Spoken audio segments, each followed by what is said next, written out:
Yabang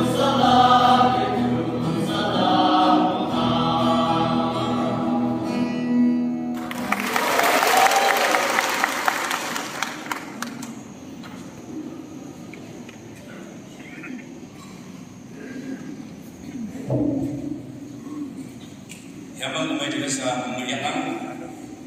yang kaya naman yupi bakal jelas sa teman mangkai travelan banyak dan banyak yang travelan jelas sa ada dia yupi bakal jelas sa dia nang dia makhluk kuhem ada teman kikiam pun susamalan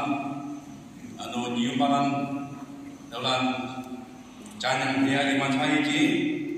ada travelan teman-teman nomor misi jelas sa tu sama nomor dia makhluk kuhem umat jelas menang dia yang atau yang cendera dalam teman nasi menang anu yang menang jamunan teman ada dia yang pun teman cantik atau teman misi tu sama menang dah hemat tu kawan kasih mah mereka yang berkata saya teman ada dia yang akhirnya anu menjibu kue kan sedang lihat bukan yang kue semasa yang angka sebagai ada dia yang nak jelas